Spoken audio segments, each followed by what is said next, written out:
L'illustration, No.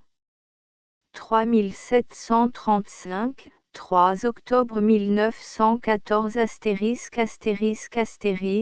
camarades. Pardon? C'est par ce cri, en jetant leurs armes et en levant les mains ouvertes, que les soldats allemands, ici un dragon démonté, déclarent qu'ils se rendent et implorant la pitié. D'autres crient, pas capou, ne me tuez pas, ou, captif. Dessin de L. Sabatier d'après une photographie instantanée prise par un dragon français. Le général Joffre, pour être prêt aujourd'hui, il faut avoir, par avance, orienté avec méthode, avec ténacité, toutes les ressources du pays, toute l'intelligence de ses enfants, toute leur énergie morale vers un but unique, la victoire. Il faut avoir tout organisé, tout prévu.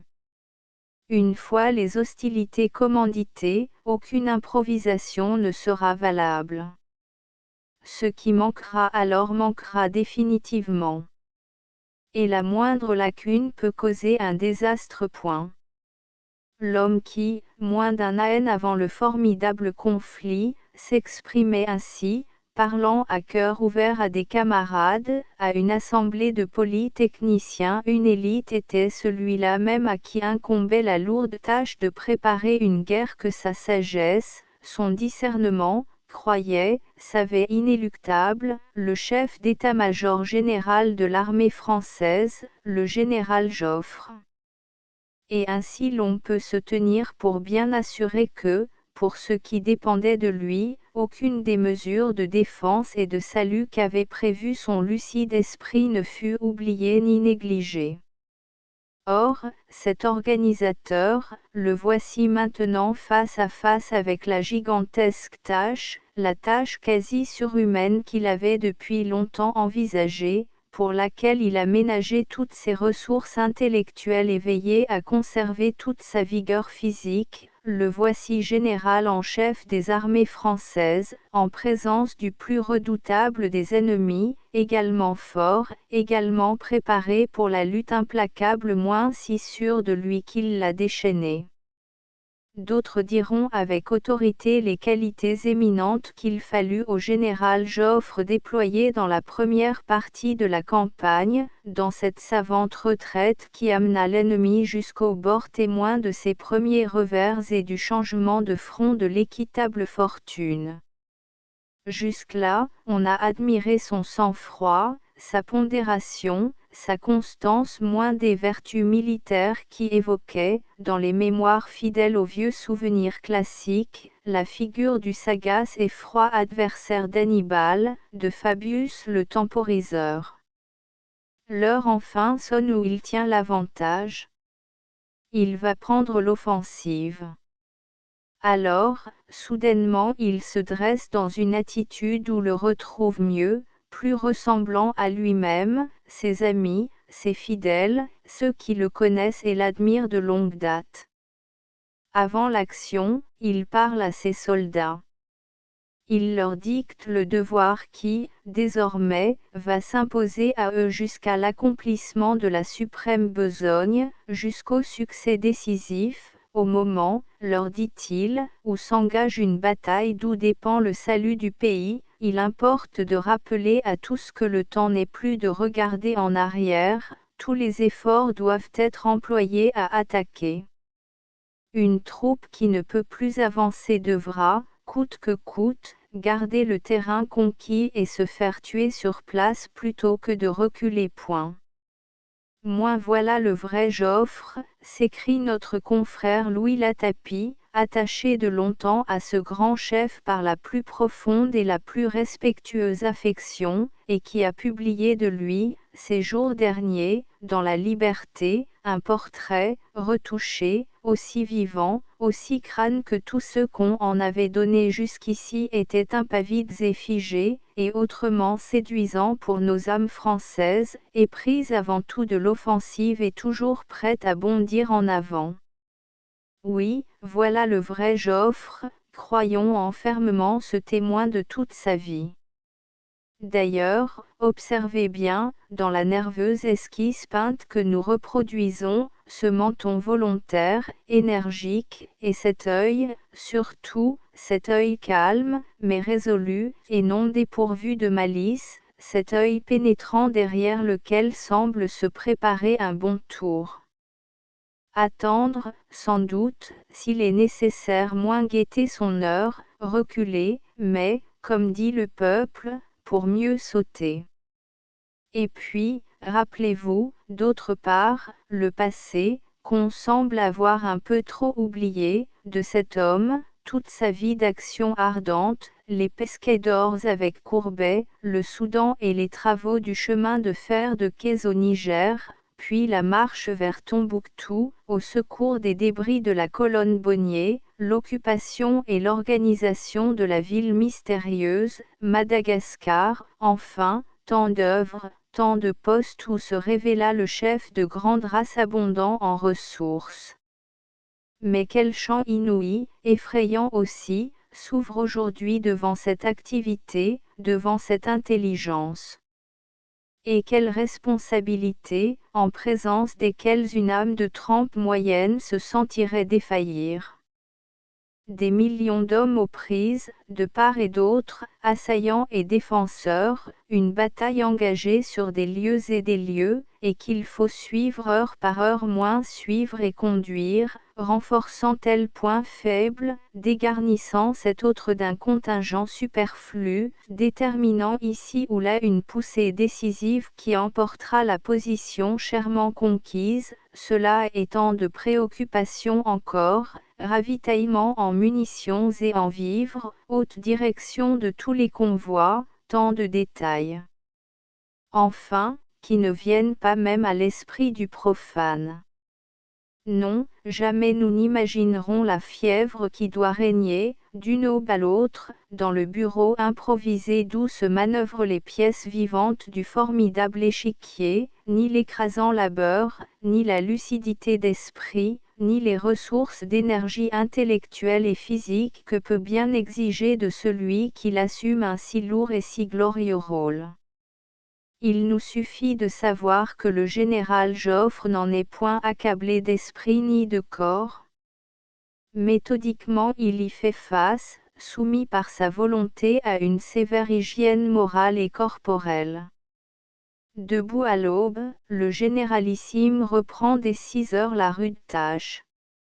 À 10 heures chaque soir, par raison encore, il se met au lit, et ceux qui l'approchent, ceux qui le servent avec un dévouement dont l'affection et l'enthousiasme centuplent l'énergie, affirment que le grand Condé même, à la veille de Rocroi, ne repose pas plus paisiblement qu'il ne fait chaque nuit. Et ils admirent, autant qu'ils l'aiment, cette grande force équilibrée, disciplinée, cette force indomptable à laquelle la patrie confiante a remis la sauvegarde de ses destinées. Gustave Babin.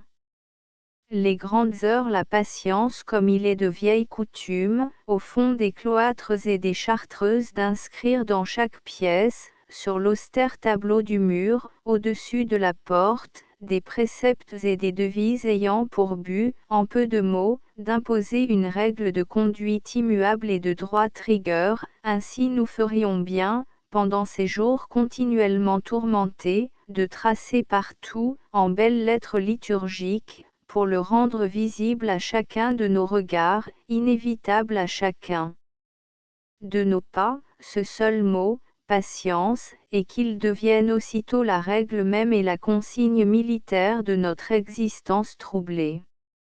La patience doit être notre mot d'ordre, notre loi. Les plus impérieuses raisons nous amènent de la pratiquer.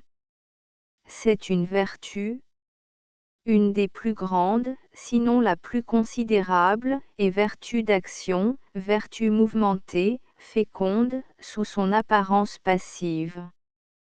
Nos amis les Anglais qui l'exercent avec une résolution supérieure, en savent l'hygiène morale et le bénéfice, ils en ont une séculaire expérience couronnée de loyaux succès. Ne croyez pas tout d'abord que cette patience, dont le calme nom déjà vous irrite et vous rabaisse, soit un article de femme et de vieillard, qu'elle résume un programme adapté à la médiocre taille des craintifs, des faibles et des petits. Non. Si vous êtes altéré de mérite et de risque, si vous ne pouvez pas renoncer à l'idée d'endurer, dites-vous que la patience accordera large matière à vos ambitions et qu'en vous la présentant on ne vous offre pas un jeu de tout repos. Car la patience n'a point son étymologie dans la mollesse et le détachement. La patience est une souffrance ainsi que l'exprime avec une indubitable clarté le mot pâtir qu'il a enfanté dans la douleur. Et la patience, au-dessus d'une souffrance, est le plus rare et le plus distingué des querigeuses, puisqu'elle prouve et nécessite l'absolue maîtrise de soi, l'entière et complète possession de toutes ses forces. Elle réclame un sang-froid ininterrompu, l'abnégation du succès immédiat, le perpétuel sacrifice de la minute, le renoncement à ce qui plairait davantage. Dieu me garde de médire de l'irrésistible feu, de l'impétueuse ardeur qui sont la caractéristique enviée de notre tempérament. Mais, en leur rendant hommage, il ne faut pas craindre de reconnaître que la promptitude de l'élan, si réussie qu'en soient les effets, n'est quelquefois qu'une heureuse et violente diversion, une admirable impuissance à se posséder, une imprudence de génie, une virtuosité dans l'excès. Du moment que l'on éclate, c'est qu'on ne peut plus se retenir, que l'on cesse par conséquent d'être le maître et le directeur de son énergie. En beau désespoir de cause on la laisse alors jaillir, faire explosion. Ainsi l'on se soulage, on se libère, on s'en donne à cœur joie, on assouvit une passion, une des plus hautes, celle de l'intrépidité, mais on l'assouvit. Le patient est celui qui la réprime et la réserve, aussi longtemps qu'il faut, pour ne la contenter en plein et d'un seul coup qu'à l'heure de la permission. Ménageant, sans les atténuer, ses fureurs, il les rumine, les mâche et les remâche comme des balles, il les garde jusqu'à l'extrême limite, et même à la fin, quand il leur donne carrière, il sent qu'il pourrait, s'il en était besoin, les maintenir encore. C'est lui qui les mène au lieu de céder à leur entraînement. Pour bien observer, jusque dans les plus tragiques circonstances de la vie, cette vertu de ténacité spéciale, il ne suffit pas d'être un brave et d'avoir du cœur, il faut être une âme ayant une foi. De ceux qui la courtisent, la sereine et pure patience exige une volonté de source religieuse. Sans cela et elle rebute, elle fait semblant d'être surhumaine et l'on se souvient avec effroi que le privilège n'en est attribué qu'aux anges, patience angélique. Mais aussi le beau travail, accessible au plus saint des orgueils. Quelle fière tentation! Et comment ne pas s'y jeter puisque l'on s'attaque au plus difficile? D'ailleurs on découvre bien vite, sans avoir la peine de les chercher, les avantages de l'entreprise. Le patient, celui qui attend, qui veut, qui sait, qui peut attendre, qui en a les moyens et l'on en a toujours les moyens dès qu'on en a la volonté, cet homme-là possède une force inébranlable et contre laquelle tout se brise. Il est en situation de tout oser, plus que l'audacieux, de négliger des chances sûres parce qu'il a la confiance d'en saisir de plus sûres encore. Au jour le jour, à l'heure, il se charge et s'accumule de puissance électrique à la façon d'une bouteille de Leyde et au lieu de se dépenser il s'accroît. Par la patience il obtient rapidement l'équilibre, la lucidité, une vue ferme et générale de l'ensemble. Les choses, dérangées, regagnent leur place, petites ou grandes, et le patient, qui occupe à présent les crêtes morales, domine le panorama. Enfin la patience a ceci de magnifique et de mystérieux, de son propre fait elle dégage une certitude de durée qui aussitôt la crée, l'anime et l'entretient. Au patient quia ternu qui glorifie le Saint-Siège, on pourrait substituer avec autant de raison, comme juste devise, aternu quia patient. Mais assez de philosophie sur ce thème. Je ne m'y suis volontairement arrêté à regret que pour mieux préparer le terrain où je voulais venir. Le voilà libre et solide sous nos pieds. Vous m'avez tout compris.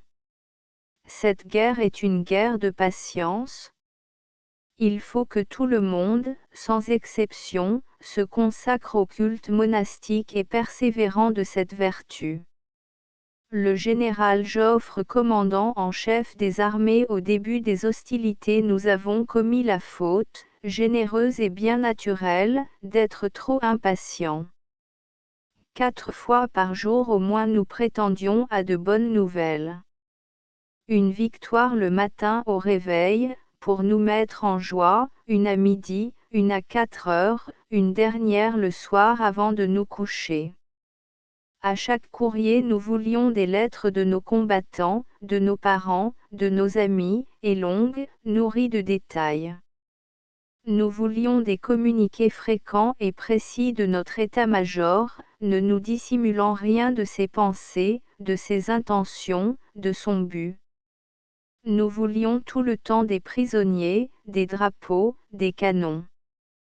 Que ne voulions-nous pas ? Après que cette fougue un peu présomptueuse eut reçu quelque juste et chère récompense, nous avons dû nous plier à une acceptation plus dure et plus serrée de la réalité, mettre au pas nos grands désirs et discipliner nos espoirs. Et nous nous sommes enrégimentés dans la patience. Or, voici qu'au bout de 3 semaines de la rude école nous commençons à en ressentir les bienfaits libérateurs. Tout ce que nous avons mérité davantage en cessant de le demander avec une hâte intempestive, le destin, providentiel et munifice, nous l'apporte et nous le distribue dans une répartition croissante. La chance, captivée, gagnée à notre vaillante sagesse, tourne comme un brusque vent, nous avançons, l'ennemi recule, et notre cœur bat plus fort et plus vite dans nos poitrines qui se dégagent. Victoire précieuse, laborieuse, préparée, tissée fil à fil, sur le prudent canevas de la retenue, de la réflexion, sur la solide trame de la défensive, en attendant les victoires futures et débridées qui seront le couronnement des coûteuses contraintes. Gloire donc à la patience. Nous la souhaitons à tous. Nous voulons d'abord qu'elle n'abandonne jamais ceux qui l'ont eue bien avant nous, à qui seuls nous la devons, dont elle est le grave soutien, c'est-à-dire nos chefs aimés, bénis, prodigieux. Que notre patience aide et secourt la leur. La nôtre est infime et la leur est sublime. Respectons au moins la splendide glace de leur conduite, collaborons au chef-d'œuvre anonyme de leur renoncement. Que ces guides vigilants, impassibles, sacrés, absents de tout ce qui n'est pas le salut de la patrie, se sentent soulevés, obligés par notre docile et confiante ignorance de leurs secrets. Ne commettons pas le crime d'essayer de déchiffrer à tout prix les énigmes de leur silence, ne les injurions pas de nos doutes, ne cherchons pas à les entamer de nos curiosités. Laissons-nous conduire par eux, aveuglément, comme les troupes dont ils sont l'âme lumineuse et fermée. Et si les chefs ont cette patience de montagne et de pyramide, s'ils sont capables de la garder, comment les soldats ne l'auraient-ils pas à leur tour, ne seraient-ils pas jaloux de la partager avec eux, de leur en alléger le poids? Rien ne leur sera plus aguichant et plus aisé. Nul ne sait, pas même eux, les ressources de leur énergie. Patience donc aux fantassins qui s'énervent de la retraite, aux cavaliers qui piaffent, à l'artilleur qui ne tire pas, à tous ceux dont les bras et les jambes fourmillent. Patience également aux choses elles-mêmes, aux choses vivantes de la guerre, aux armes prêtes et décidées qui se morfondent, patience à la gueule des canons, aux fusils chargés stupéfaits de ne pas partir, patience à la baïonnette fainéante, au fourreau qui vomit le sabre.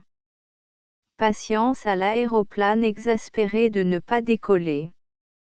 Patience à toute l'armée, à l'active, à la réserve, à la territoriale, à tous ceux qui sont déjà là, à ceux qui n'y sont pas encore.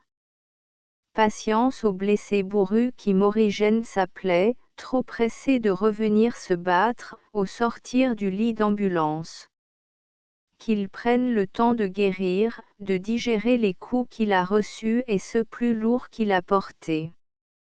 Patience aux parents. Ah oui. Grande et cruelle patience, aux mères toutes droites et blanches, aux femmes à l'œil fixe, aux jeunes filles qui cousent en soupirant, aux sœurs pâles et sérieuses, à toutes celles qui ne savent rien, qui voudraient savoir et ne pas savoir, qui ne savent plus ce que veut leur cœur et qui debout vont et viennent, comme des somnambules, dans la monotonie d'un drame sans nom, sans précédent, sans fin. Patience. Elles les reverront. Toutes ont le devoir, le droit d'espérer et d'être exaucées. Patience aux enfants, aux petits qui ne jouent plus, dont on s'occupe moins ou davantage, moins qui voient des larmes dans des yeux sans demander pourquoi, auxquels on ne parle de rien mais qui devinent tout. Patience. Ils crieront de nouveau dans la maison en fête, ils grandiront, se souviendront. Ils oublieront. Patience à tous ceux qui écrivent des lettres et n'en reçoivent pas. Patience des deux côtés, ici et là-bas, surtout, le front, de la famille disjointe et plus unie. Patience aux civils mécontents, humiliés, à tous ceux qui tiraillés par des devoirs contraires et souvent égaux se sont résignés au plus simple, ont accepté le moins voyant, ont fait avec humilité le sacrifice de l'amour-propre belliqueux et de l'orgueil flatteur. À cela patience aussi. Leur tour viendra, plus tard, au train pacifique et terraxant grave terre des épreuves. Patience à toutes les forces et à toutes les faiblesses. Patience aux pays entiers, aux désolés, aux sans-abri de Belgique et de France. Patience à Louvain, aux sols profanés, aux murs béants, aux toits détruits, aux flammes vengeresses qui se rallumeront ailleurs, aux carillons interrompus dont nous saluerons le réveil. Et patience même aux empires en marche, qu'ils prennent bien leurs mesures. Patience aux flottes, aux armées de la divine cause, portant écrit sur leur drapeau, en paraphe de feu, l'inexorable arrêt du souverain juge. Écoutez. Ce grondement, les voilà. Henri Lavédan. PS et voici que j'apprends le crime, l'inoubliable sacrilège de Reims qui ne sera jamais pardonné. Ils ont détruit la cathédrale. La cathédrale de Reims. Ah! Le bruit terrible, le fracas sinistre, affreux, déchirant, le tonnerre de gloire et de consternation que déchaînent en s'écroulant ces mots qui font mal à dire, qui ne sortent que comme un cri, la cathédrale de Reims n'est plus. Les larmes encombrent mes yeux. Et pourtant à ma révolte, à mon immense chagrin ne se rattache aucun souvenir personnel qui les ravive. Je ne suis jamais allé à Reims. Jamais, hélas. Je n'ai franchi le seuil du sanctuaire fameux et vénéré. Mais tant de fois j'ai vu, étudié, admiré sur l'image ce monument de beauté radieuse que je le connais comme si je l'avais souvent visité. J'en sors à l'instant même sans y être entré, et ma peine s'augmente du tardif regret de l'irréparable. HL La guerre de la Somme aux Carpates. La bataille s'est poursuivie, toute la semaine, de la Somme à la Meuse, avec des accalmies tantôt sur un point, tantôt sur l'autre, des avancées ici, plus loin de légers reculs bientôt suivis de reprises de terrain. Au total, nous progressons, et notamment au nord-ouest, où la lutte est la plus ardente. Au commencement de la bataille de l'Aisne, les fronts des deux armées occupaient deux lignes parallèles entre elles, orientées suivant la direction Soissons-Reims-Verdun. Actuellement, notre aile gauche, par une avance régulière, a repoussé, vers le nord-est, l'aile droite allemande. Ainsi, dans cette véritable lutte de siège engagée depuis 20 jours par nos soldats infatigables contre un ennemi solidement retranché, dans cette bataille à propos de laquelle on a rappelé celle de Moukdan qu'elle passe déjà, en longueur nous avançons toujours. Or, c'était une maxime d'un capitaine de chez eux, du grand Frédéric, que, vaincre, c'est avancer. Solidement appuyées sur le camp retranché d'Anvers, les troupes belges harcèlent sans relâche l'ennemi et lui disputent énergiquement le terrain qu'il occupe. Les Allemands ont tenté une diversion sur Schoutan, au nord-est d'Anvers, ils ont été repoussés avec des pertes sérieuses. D'autre part, l'armée belge a remporté un gros avantage près de Termonde.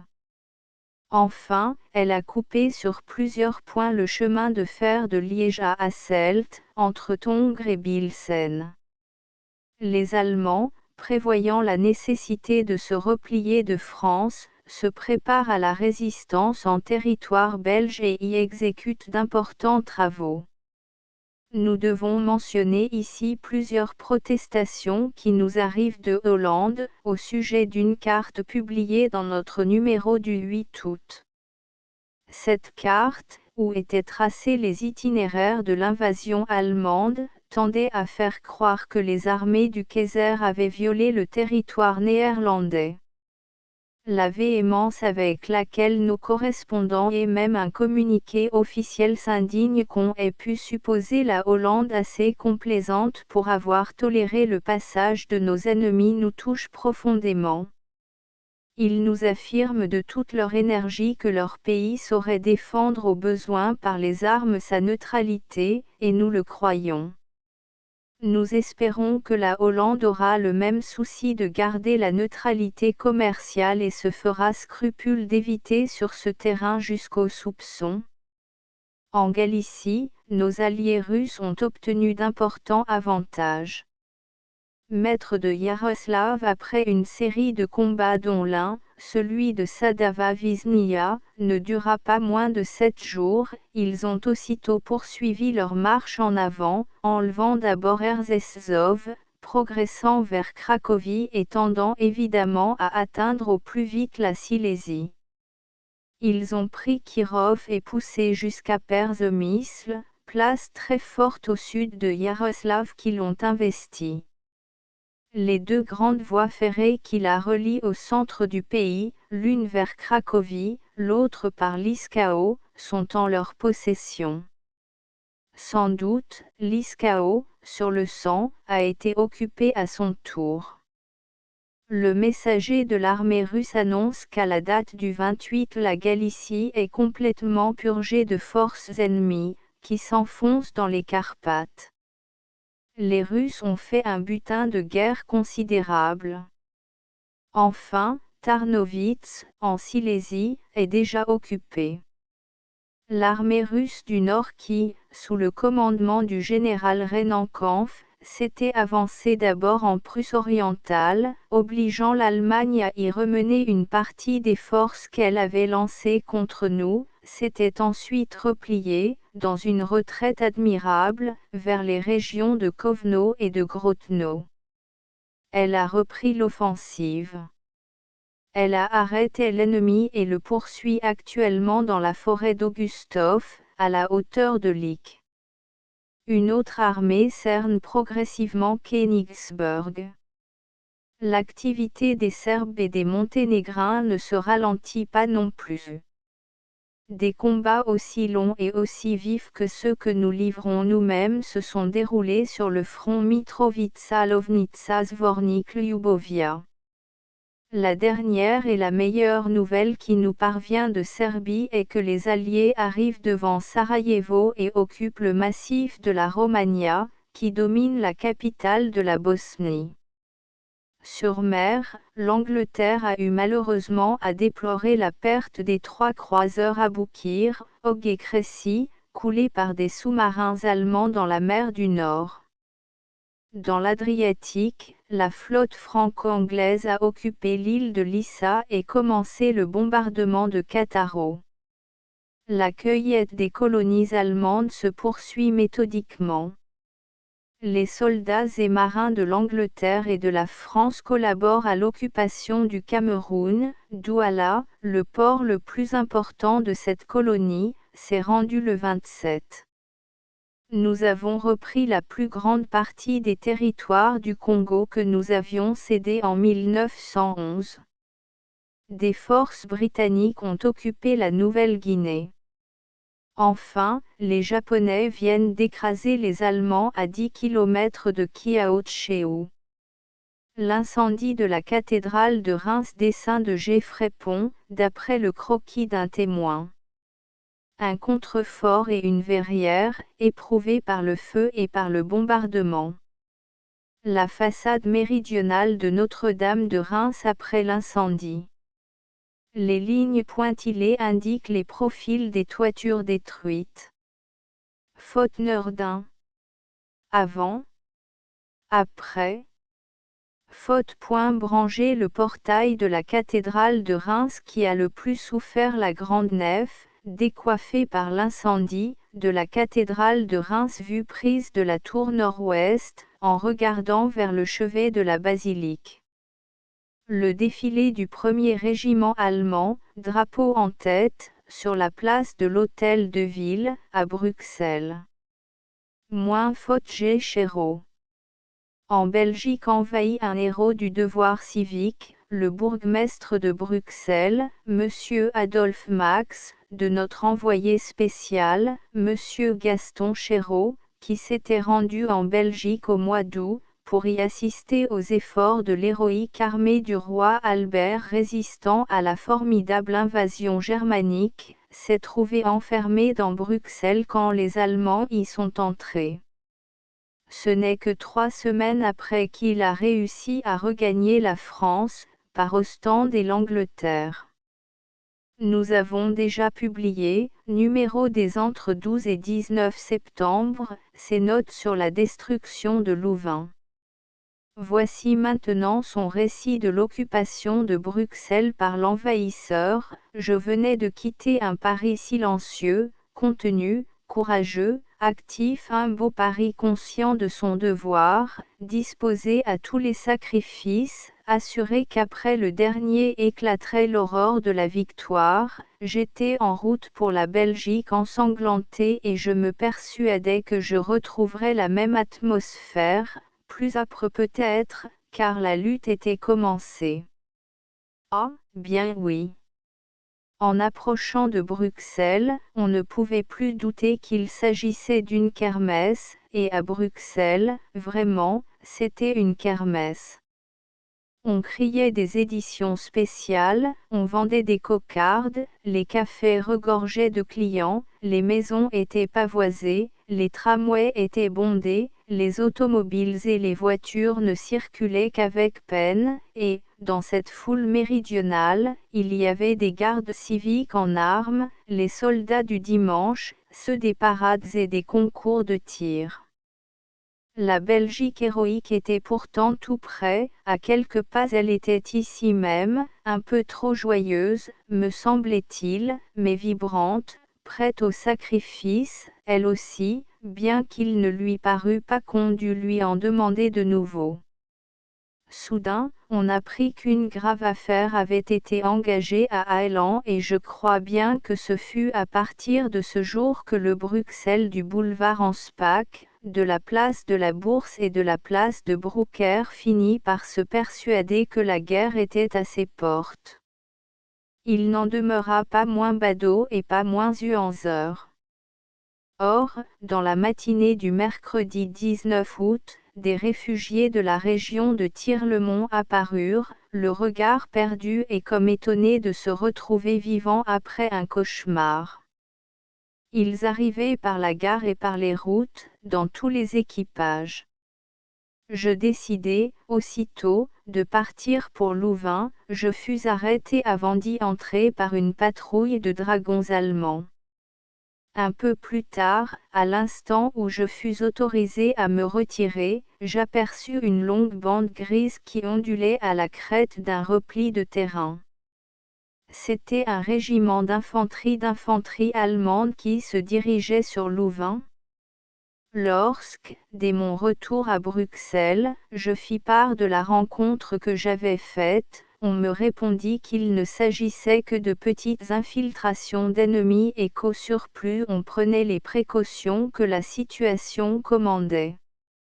En effet, depuis le matin, les gardes civiques faisaient des tranchées et posaient des ronces artificielles aux portes de la ville. Le pont du canal de Charleroi était barré par 2 lignes de tombereaux. Tous les soldats du dimanche travaillaient avec le même entrain, et les chemises fines se plaquaient sur les épaules en sueur. À 9 heures du soir, on travaillait encore. Les cafés devaient fermer à minuit. On y commentait l'affiche du bourgmestre invitant les possesseurs d'armes à les déposer sans retard dans les bureaux de police de leur quartier. À 10 heures du soir, un coup de clairon éclata place de la Bourse. Les gardes civiques accoururent, formèrent les rangs, se mirent en route. On ne devait plus les revoir. À minuit on dirigeait le premier banc sur Gand et l'on désarmait le deuxième, qui était renvoyé dans ses foyers. À 6 heures du matin, un taube se promenait au-dessus de la ville, tandis que, très loin, le canon tonnait vers le nord-ouest. À 8 heures, on me signalait que des Allemands avaient été rencontrés à 5 kilomètres de Bruxelles. Cependant, les journaux paraissent, ils affirmaient qu'il n'y avait rien à craindre, que les ennemis ne pénétreraient pas de sitôt dans les faubourgs, que des mesures avaient été prises. Je songeais au petit terrassement qu'avaient exécuté, avec tant de cœur, les gardes civiques, et je me représentais une division se heurtant à ces taupinières. Je décidai donc de regagner Paris, pour ne pas risquer d'être inutilement enfermé dans Bruxelles. À 11 heures, mon train s'ébranla. À 1h30, il me ramenait à mon point de départ. À 2h10, une berline grise débarquait 2 officiers à l'hôtel de ville. Je la reverrai toute ma vie, cette automobile, comme, toute ma vie, je reverrai le spectacle qui suivit. La place de l'hôtel de ville avait été vidée. Les petites rues adjacentes étaient barrées par les agents de police. La vie était comme suspendue, il régnait un silence d'exécution capitale. Combien de temps avons-nous attendu là? Je me souviens qu'à ce moment des hommes se sont montrés sous le porche de l'hôtel de ville, que du regard ils ont inspecté la place et les façades des maisons, puis ils ont disparu. Soudain, des pas de chevaux résonnèrent sur les pavés, du côté de la rue de la Colline. 3 cavaliers allemands apparurent, puis la tête d'un régiment d'infanterie déboucha, derrière eux. Aussitôt, une épée sortit du fourreau, un commandement éclata, rauque, inhumain, pareil à un cri de menace ou de terreur qui s'étrangle dans la gorge. Je ne puis penser à cet instant sans éprouver de nouveau l'étreinte qui m'a étouffé. Des fifres et des tambours entamèrent une marche lente, si lente qu'on aurait cru à une marche funèbre et si durement scandée qu'elle paraissait jouée par un mauvais orgue de barbarie. Derrière eux, aussitôt, la compagnie se mit au pas de parade, les bottes frappèrent lourdement le pavé en mesure, la place résonna et, de la foule qui se pressait dans la rue du marché aux herbes s'éleva une sorte de rumeur intraduisible, de stupéfaction, d'effroi, de réprobation, un grondement, vite réprimé par les agents, silence. Pas un mot. Ce n'était pas une menace de sergent de ville, c'était un conseil impérieux et fraternel. Enfin, le drapeau allemand défila, le cri de « Halte » retentit. Le régiment s'immobilisa. Puis d'autres compagnies apparurent. 2 chevaux d'officiers glissèrent sur les pavés et s'abattirent, des voitures et les cuisines roulantes se massèrent devant la maison des brasseurs. Un soldat traînant une petite vache, un autre chargé de jambon fermait la marche. La place était grise d'uniforme, de ce gris que je ne puis plus voir sans en éprouver une nausée. Sur la façade de l'hôtel de ville, 3 grands drapeaux flottaient, un drapeau belge, encadré d'un drapeau français et d'un drapeau anglais. Au bout d'un temps que je ne puis préciser, ils disparurent et, à l'angle de gauche du bijou gothique, orgueil de la capitale, monta le long drapeau noir, blanc et rouge, qui pendit, morne et menaçant. Au dire des Allemands, Bruxelles était allemand. À partir de ce moment, tandis que les aéroplanes qui volaient sur la ville faisaient des signaux à l'aide de leurs fusées lumineuses, le fleuve d'ennemis commença de couler par la chaussée de Louvain, le boulevard Bischofsheim, le boulevard du Jardin botanique et le boulevard d'Anvers. 2 autres bras empruntaient des routes à l'est de Bruxelles. Il y avait de la cavalerie, de l'infanterie, de l'artillerie, des mitrailleuses, des projecteurs, des chariots de télégraphie, surtout, il y avait d'inimaginables, d'indescriptibles processions de voitures moins ambulances, caissons de munitions, wagons de déménagement, chars à bancs, chars de betteraves, breaks, calèches, tonneaux, Victoria. Je n'invente pas. Cela donnait l'impression d'un formidable déplacement de Romanichelles, et ce qui s'accumulait dans tant de voitures disparates n'était pas fait pour modifier cette idée. Un landau était chargé de foin, de cages de lapins et de pigeons voyageurs, d'un mouton vivant aux pattes liées et de chaises de cuisine aux dossiers coupés. Une élégante charrette anglaise portait des sous-officiers et des paniers de vin, un superbe Saint-Germain, un des plus beaux, vraiment, que j'ai jamais vu, était attaché par une grosse corde à l'essieu de la voiture. Il y avait beaucoup de chiens dans le convoi, chiens de berger, terriers, calices, griffons de chasse, qui suivaient en tirant sur leurs laisses, encore inaccoutumés au voyage. Ils ne venaient pas de loin, les malheureux, et leur sort devait être court, les Allemands sont friands de leur viande.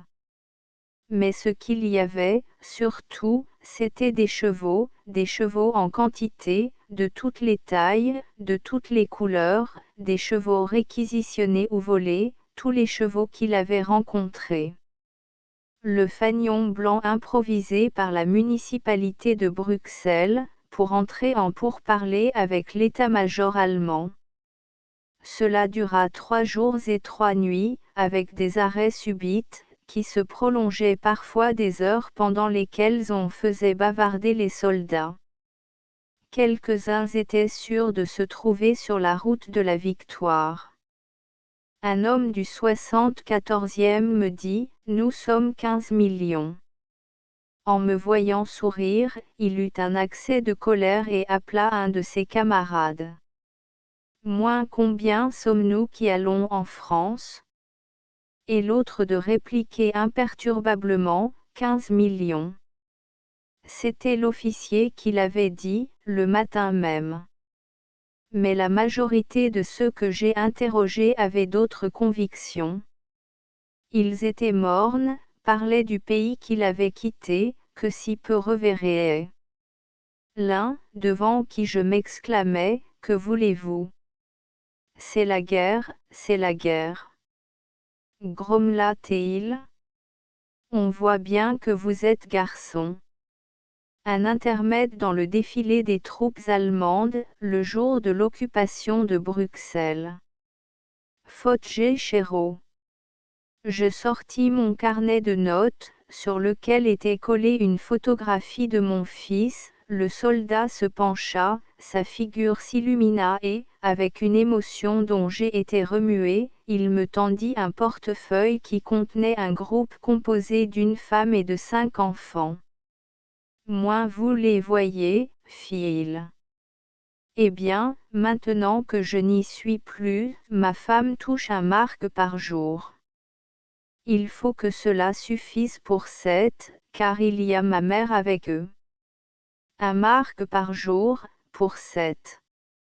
Il eut un juron, et, frappant son portefeuille, il mâchonna, « Vous croyez que c'est à cause d'eux que je me battrai?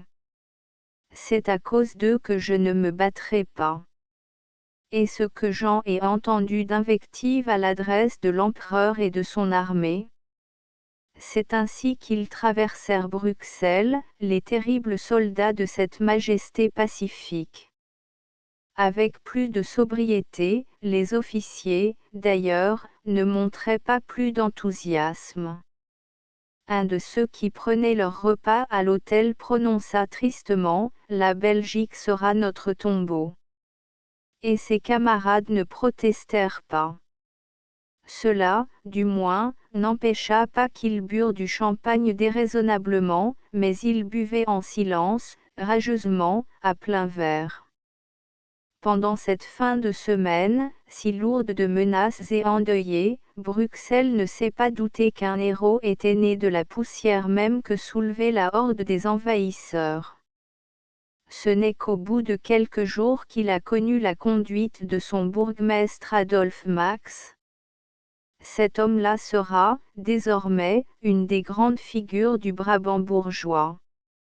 Avec un tact, une énergie, une diplomatie au-dessus de tout éloge, et aussi avec une lucidité spirituelle dont il n'est pas commun de trouver l'exemple dans des circonstances aussi tragiques, il est entré vivant dans le livre des patriotes illustres de la Belgique. Son heure a sonné quand on l'a prévenu que l'armée allemande approchait de la ville. Aussitôt, il réunit son collège et décida d'aller parlementer. Sur un jonc brut, on cloua hâtivement une grande serviette de toilette et, précédé de ce fanion improvisé, que portait le secrétaire communal, accompagné des échevins Stins et Jacquemin, le bourgmestre se mit en route. Ce fut le lieutenant d'état-major Kriegschm qu'il rencontra et c'est à lui qu'il demanda de renoncer à faire traverser Bruxelles par les troupes allemandes. Il le fit avec un beau courage, parlant du droit des gens, alors qu'on ne parlait devant lui que du droit du plus fort, à bout d'arguments, et devant le refus qu'on lui imposait, il annonça qu'il désirait télégraphier à l'empereur d'Allemagne, ne pouvant tolérer, dit-il, que l'armée d'un souverain qu'on avait fêté à Bruxelles pénétrât dans Bruxelles sans y être autorisée par ceux qui administraient la ville. Et il tint si bon, qu'il fallut en passer par sa volonté. L'officier prit la dépêche et s'en fut la présenter à son chef. Au bout d'une demi-heure, les pourparlers reprirent.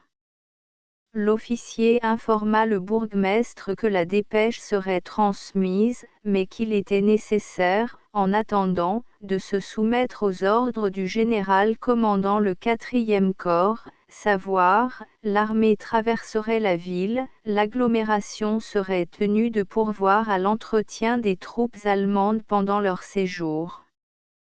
Le capitaine Kriegschm, poursuit-on dans le procès-verbal, a requis d'autre part la ville de Bruxelles et les communes de l'agglomération de payer, à titre de contribution de guerre, dans les 3 jours, une somme de 50 millions de francs en or, argent ou billets de banque, la province de Brabant ayant à payer pour le surplus, à titre de contribution de guerre, une somme de 450 millions de francs, somme pouvant être payée en traite au plus tard le 1er septembre 1914. Le bourgmestre de Bruxelles, protestant contre la violence qui lui a été faite, a déclaré ne céder qu'à la contrainte. Il a fait connaître son intention de siéger en permanence à l'hôtel de ville pour veiller à la bonne marche des services. Monsieur le capitaine Kriegsch m'a communiqué qu'il avait reçu mandat de retenir provisoirement à la disposition du commandant allemand, pour garantir la bonne conduite de la population bruxelloise, le bourgmestre de Bruxelles, le conseil communal et 100 notables de la ville. À ce moment, le bourgmestre interrompit la lecture, la salle de l'Indépendance, à l'hôtel de ville de Bruxelles, où le bourgmestre, Monsieur Max, a dressé son lit depuis le début de l'occupation allemande. Faute Gaston Chéreau. Moins si vous voulez un otage, prononça-t-il, sans se départir de son calme, me voici. Faites de moi ce que vous voudrez. En cas de trouble, il m'importe peu de perdre la vie pour garantir la vie et les propriétés de mes concitoyens. Mais, si vous persistez dans votre décision de retenir le collège communal et 100 notables de la ville, je déclare ne plus me porter garant de rien. Ce que l'on traduisit, sur le document officiel, après un échange de vues à ce sujet, le capitaine Kriegsch a spontanément renoncé à cette exigence, sous réserve de ratification de son mandant. Le bourgmestre Adolphe Max. Et cela se terminait ainsi, fait en double à Bruxelles, le 20 août 1914. Signé, Kriegsch, lieutenant d'état-major au 4e corps d'armée. On chercherait en vain une autre signature. Quand, enfin, l'état-major pénétra dans l'hôtel de ville et annonça son intention d'y coucher, le bourgmestre répliqua, « Vous y serez très mal, mais, puisque telle est votre décision, je coucherai moi-même ici, me considérant toujours comme chez moi. » Et, sans attendre une réponse, il fit monter un lit dans la salle de l'Indépendance. C'est là que, depuis l'invasion, il passe ses nuits. Tous ses gestes sont marqués du même sceau, au général qui le priait de faire enlever sur l'heure les drapeaux belges, français et anglais qui flottaient devant le beffroi. Il lançait, « Voilà une besogne qui n'est pas pour moi, et, si je m'y prêtais, je ne trouverais pas un homme à mes ordres pour l'exécuter. » De telles réponses sont faites sans colère, par un homme qui consulte à la fois 2 consciences, la sienne et celle de la grande cité dont il a la charge.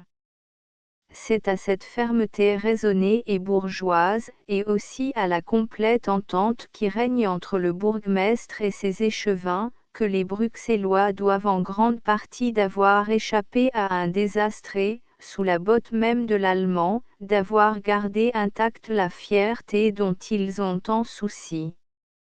Le commandant de corps d'armée hausse-t-il le ton. Le bourgmestre se met au diapason, il ne provoque pas, mais il ne perd pas une occasion de répliquer. Les 2 affiches qu'on trouvera ici sont assez éloquentes pour ne pas être commentées, et si le commandant militaire s'imagine avoir eu le dernier mot dans cette affaire, c'est que les espions qui sillonnent Bruxelles ne lui ont pas rapporté l'écho des rires malicieux qui ont accueilli sa littérature. Quoi qu'il en pense, la germanisation de Bruxelles n'est pas commencée. Gaston Chéreau. Une courageuse affiche de Monsieur Max pour protester contre un mensonge allemand. La réplique, en allemand et en français, du gouverneur militaire allemand, le général von Luttwitz. Agrandissement, la plus formidable lutte de l'histoire moins notre ligne de front, de Pont-à-Mousson au nord de la Somme, telle qu'elle est définie par le communiqué officiel du 29 septembre. Ce panorama représente toute l'immense région où, de la Moselle à la Somme, se poursuit la gigantesque bataille qui dépasse en durée, en effort, en sacrifice de vies humaines tout ce que le monde a vu jusqu'ici. Le front sur lequel nous tenons invinciblement, en dépit d'efforts que l'on devine désespérés, se continue même de Nancy aux Vosges à hauteur de Strasbourg et, descendant par une partie des crêtes de ces nobles montagnes, va finir, à travers le Saint-Gaudalkirch, à la frontière suisse. Le panorama s'étend donc seulement de la Moselle, destinée bientôt à redevenir française dans la partie de son cours qui nous a été arrachée, à la Somme qui prend en ce moment le caractère de fossé contre l'invasion. Cette ligne décrit une forte courbe sur un développement de plus de 300 km, dont chaque extrémité marque un point capital de l'effort allemand. C'est aux ailes, en effet, que l'ennemi agit avec le plus de violence. À l'est, c'est la plaine de Woëvre, région de grande culture aux terres épaisses, collantes, étendue entre les vastes étangs aux rives sinueuses, égouttée par un lécis de ruisselants, aux bois parcourus par des routes rares, faciles à couper, aux fondrières où l'on s'enlise facilement quand les épaisses brumes de ce pays palustre voilent les mornes horizons. Là s'avancent des régiments que le départ des corps d'armée allemands envoyés vers l'Oise, la Somme et l'Escaut, a libéré de notre farouche et victorieuse résistance opposée sur les bords de la Meurthe et sur le couronné de Nancy. Nous ne savons rien de la force de cette armée de Lorraine, ni de l'itinéraire qu'elle suit à travers ce pays rappelant en très petit la contrée de Mazurie où l'armée russe de Pologne avance contre les Allemands. Ces plaines palustres sont dominées par les raides pentes des côtes Hauts-de-Meuse, développant sur 25 lieues, de tout l'Adin-sur-Meuse, leur ligne géométrique du côté de la Woëvre, plus molle mais parfois très fière du côté du beau fleuve descendant avec lenteur vers Liège et Rotterdam. Ces côtes de Meuse sont le théâtre d'actions encore mystérieuses. Nous les tenons au sud-est de Verdun, elles ont été forcées à hauteur de Saint-Mihiel. Mais les colonnes allemandes qui les ont traversées occupent seulement un étroit couloir dont nous tenons la paroi nord par les hauteurs de Speide, au nom guerrier, et la paroi sud par les collines fortifiées portant le nom de position de Commercy. Situation dangereuse, celle des Allemands vers Saint-Mihiel, si nous parvenons à serrer l'étau. Sur l'autre rive de la Meuse, la situation nous est moins précisée encore. Nous occupons une ligne allant de la région de Varennes, à Reims, à travers l'Argonne et les parties les plus moroses de la morose Champagne-Pouilleuse. Varennes, c'est l'humble ville qui doit une renommée sans doute éternelle à l'arrestation de Louis XVI et de Marie-Antoinette pendant leur fuite. Elle est à la lisière des bois de l'Argonne, sur la sinueuse rivière d'Aire. Entre la ville et la Meuse s'étend un pays de grands bois, de lourdes croupes revêtues de villages aux toits rouges, de vallons étroits mais profonds. Là une armée allemande, celle que le Kronprinz commande et qui semble arrêtée par la Meuse, s'est retranchée sur des positions contre lesquelles notre action se poursuit. À hauteur de Varennes, l'Argonne se rétrécit. Cette Argonne où Dumouriez voyait les Thermopyles de la France, où il s'appuyait à la veille de Valmy, c'est une forêt épaisse, autrefois de traversée très difficile, rendue accessible par les travaux de vicinalité moderne, mais offrant encore un sérieux obstacle à la marche d'une grande armée. Que tenons-nous de l'Argonne ? rien ne permet de le deviner. À l'ouest de l'Argonne, jusqu'à Reims, le front occupé par nos troupes s'étend à travers la Champagne rémoise, d'abord zone de collines crayeuses très accidentées, parsemées de petits bois de pin, puis vaste plaine aux horizons sans fin où se multiplient les pinettes jalonnées de rares villages, jusqu'au abord de Reims. Ici les données sont vagues. Nous occupons les avancées de Reims, terme que l'on peut difficilement expliquer si nous ne connaissons pas l'orientation de ces avancées. Mais nous devinons mieux la disposition de nos troupes au nord-ouest de la ville. Leurs avant-gardes tiennent la route de Laon jusqu'à Berry-au-Bac-Coulaine, sortant de la plaine, entrent dans le couloir du Soissonnais. Nos lignes se poursuivent jusqu'au pied des hauteurs de Craonne conquises au prix de tant d'efforts. Là, brusquement, la ligne du front se replie à l'ouest pour épouser l'étroite arête d'une singulière horizontalité qui, pendant 20 km, domine la vallée de l'Ailette au nord, tandis qu'au sud elle s'étend vers l'Aisne en tentacules séparant les multiples vallons du Soissonnais aux flancs escarpés, coupés de carrières, dont les Allemands ont fait des défenses formidables. Cette arête de Craonne est si régulière et plane que le chemin qui la parcourt en vue des horizons immenses du Laonnais a pris le nom de chemin des Dames. Cette chaussée est comme le chemin de ronde de la fortification naturelle, haute de 100 mètres, dont l'ailette est le fossé. À partir de la route de Soissons à Reims, où le chemin des Dames aboutit, le plateau, la pénéplaine, du Soissonnais s'élargit. Là passe la ligne de nos avant-postes dont le jalonnement est laissé dans le vague par le communiqué de l'état-major. Elle atteint l'Oise au-dessous de Noyon où nous paraissons tenir le vaste prolongement de la forêt de Compiègne qui porte le nom de forêt de l'Aiguemoin et non de l'Aigle. Sur cet immense front de l'Argonne à l'Oise, la bataille se poursuit avec avance progressive pour nous. Plus à l'ouest, entre l'Oise et la Somme, elle atteignait mardi et mercredi toute son intensité. Il serait malaisé de tracer exactement les fronts d'après les indications de l'état-major. Si nous sommes à Ribécourt, sur l'Oise, en aval de Noyon et à Roye, sur le chemin de fer de Montdidier à Péronne, on signale l'ennemi à Lassigny, entre Roye et Ribécourt, et, plus au nord, à Chaulnes. Les lignes de chaque partie semblent ainsi se pénétrer. Au nord de Chaulnes, la Somme déroule ses replis dans une vallée où les eaux refluent en étang, se traînent entre les marais et les tourbières, au pied de plateaux très ondulés, domaine des grandes cultures de céréales, d'œillettes et de betteraves.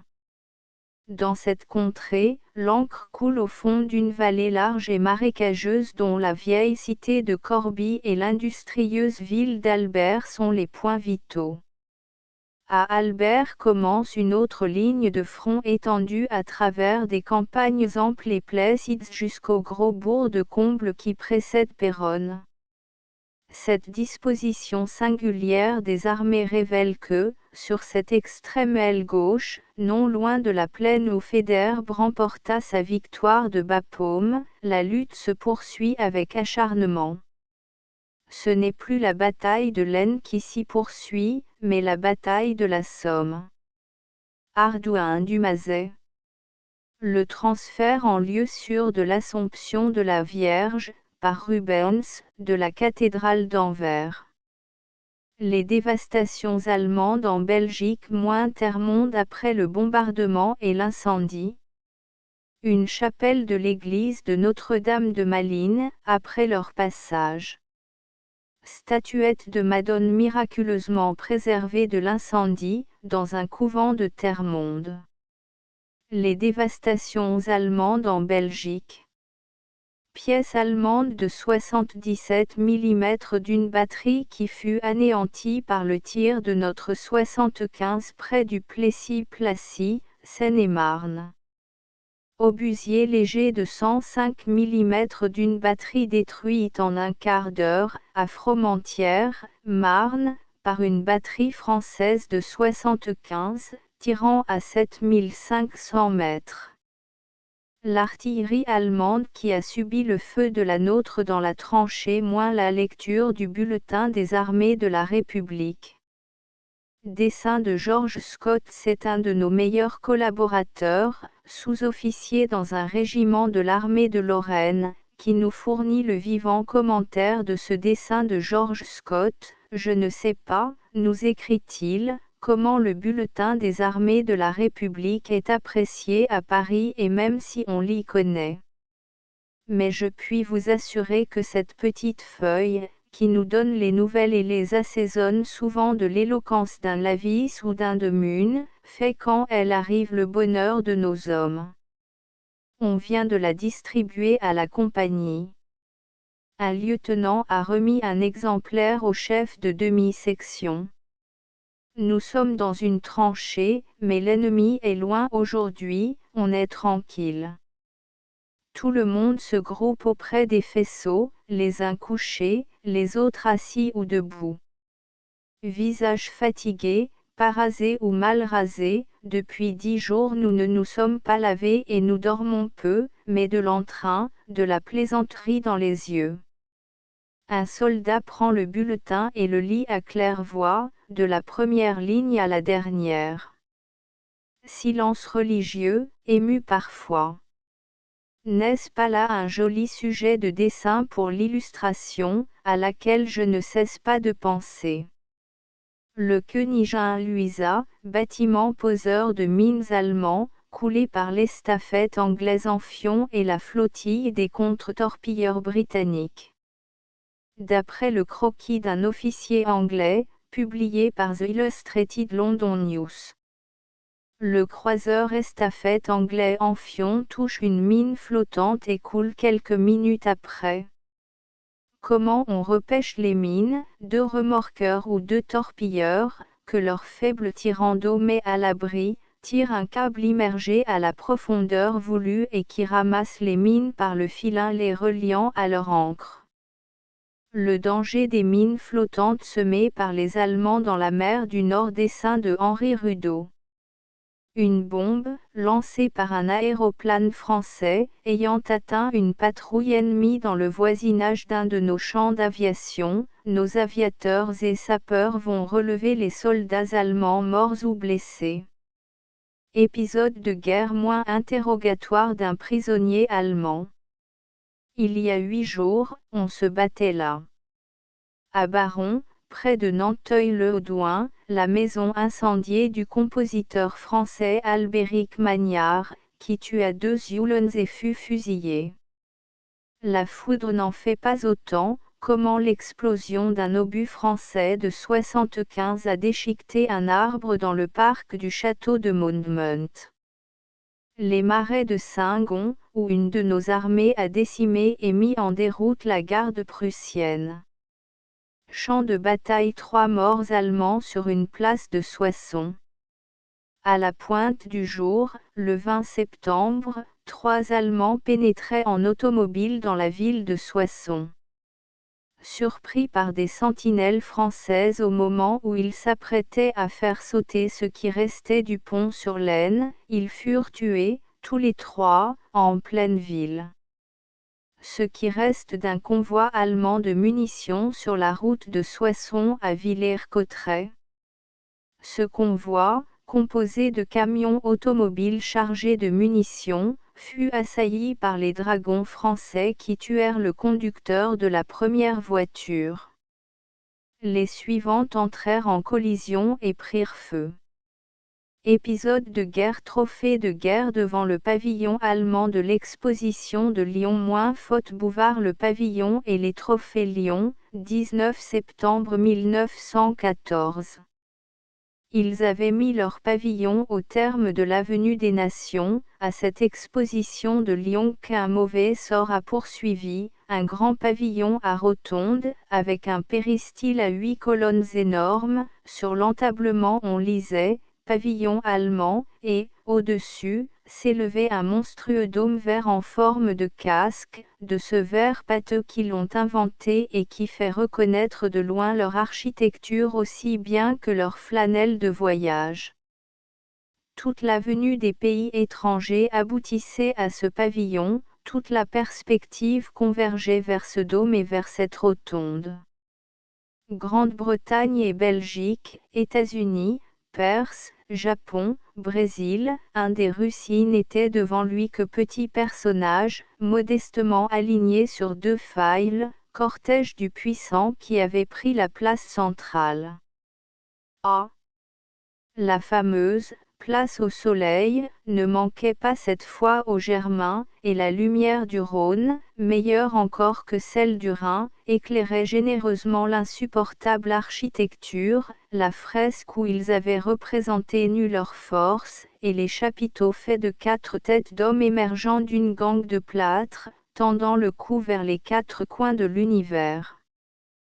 Tout cela d'un style si exagéré, si caricatural du style allemand normal, qu'on avait pu se demander si l'insolence de cette laideur et de ce volume n'en cachait pas une autre, le plaisir de mettre là, comme une injure, quelque chose qu'il savait grossier. Maintenant, le pavillon est fermé. Pour cause de faillite, disent les passants, et le mot propage un bon rire dans la foule. La municipalité a fait effacer l'inscription qui impliquait la propriété de l'Allemagne, et invité la population à ne point détériorer un monument qui, désormais, appartient à la ville. Depuis la guerre, on avait bien oublié l'exposition. Les gardiens n'enregistraient pas 10 entrées par jour.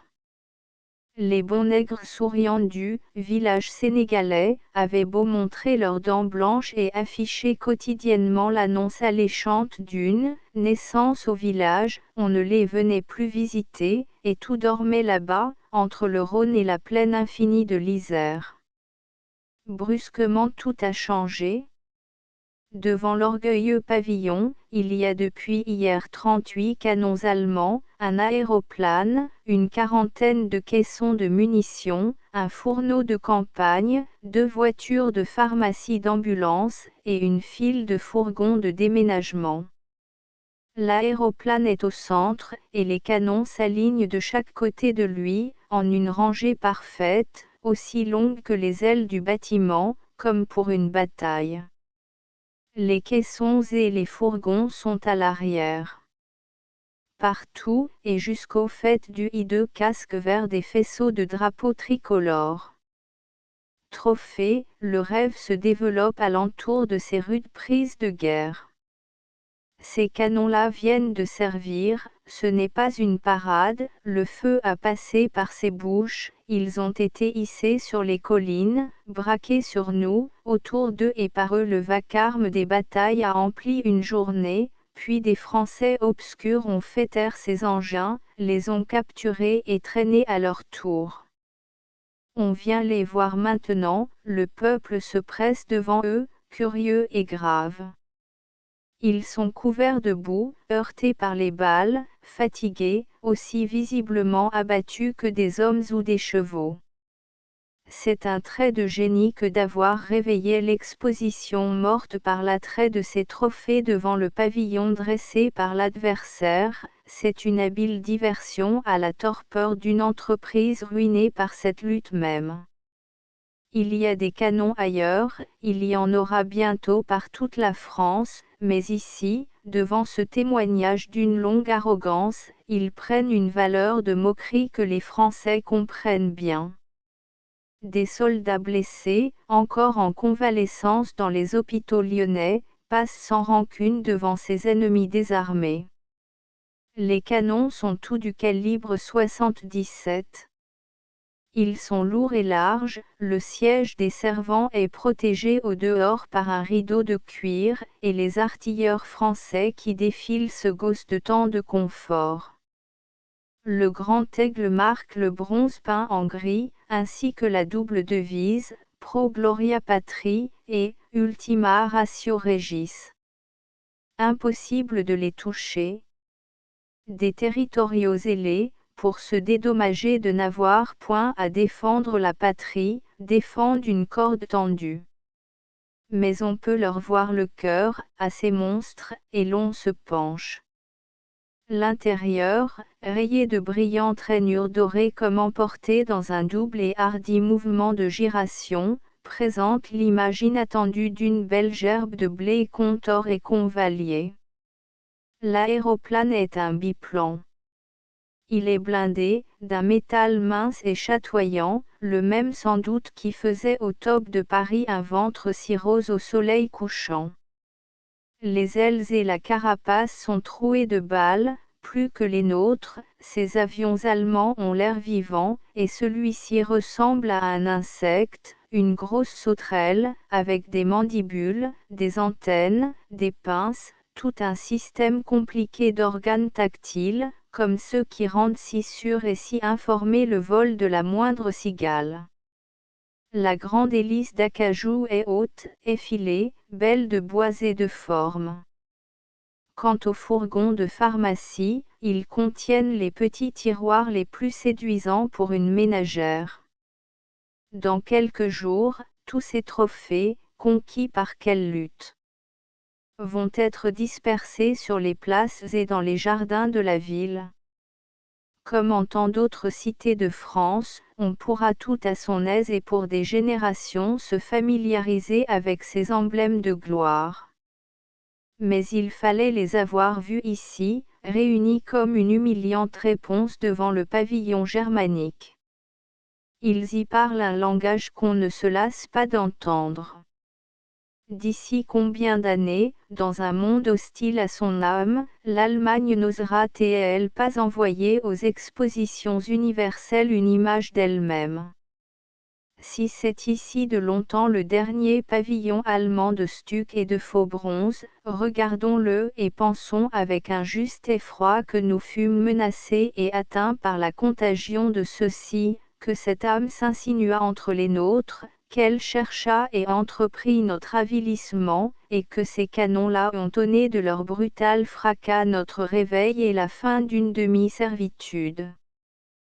Sainte-Marie Perrin. L'œuvre des trains de blessés. La presse française désireuse d'améliorer le sort des blessés pendant leur transport des champs de bataille aux hôpitaux, a pris sous son patronage les cantines des trains d'évacuation et des gares avec ce programme, soins immédiats et distribution rapide et suffisante d'une alimentation hygiénique, de linge et de vêtements chauds. L'œuvre a son siège, 37 rue de Châteaudun, au syndicat de la presse, où doivent être adressés les dons en nature et en argent. L'illustration, qui est représentée dans le comité et s'est inscrite parmi les donateurs, fait un pressant appel à ses lecteurs. Elle compte sur l'élan de la reconnaissance française envers ceux qui souffrent si vaillamment pour le salut du pays. La guerre des taupes. On a dit quelle véritable fortification les Allemands, retranchés sur leur nouvelle ligne, après leur défaite de la Marne, ont établi pour se maintenir contre nos vigoureux assauts. Il faut reconnaître qu'ils sont parfaitement organisés pour effectuer ces travaux de terrassement. Sous le feu de l'artillerie qui les protège, leurs pionniers arrivent sur la position choisie munis d'outils portatifs à manches courts et suivis du fourgon qui contient les outils plus lourds, à longs manches.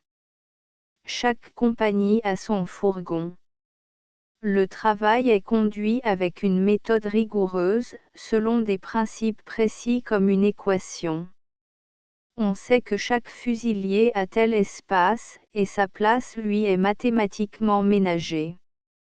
Le feu meurtrier de nos 75 peut arroser une de ces tranchées si parfaitement réglementaires, protégées en avant par le talus où l'on a accumulé toute la terre de l'excavation. Les morts n'auront pas même la place de tomber moins et cela explique les descriptions qu'on a données, après la bataille, de certaines tranchées où les cadavres demeuraient debout dans la position de tir. En avant de ces tranchées de front, d'autres moins spacieuses sont établies pour les sentinelles. En arrière on a construit de véritables habitations de troglodytes, des fossés recouverts en partie de terrassements et de branchages étayés par des pieux. Il y a là des dortoirs quasi confortables, les cuisines, les magasins de vivres et de munitions, tout cela relié par des passages aux lignes de front. Le fond est souvent cimenté.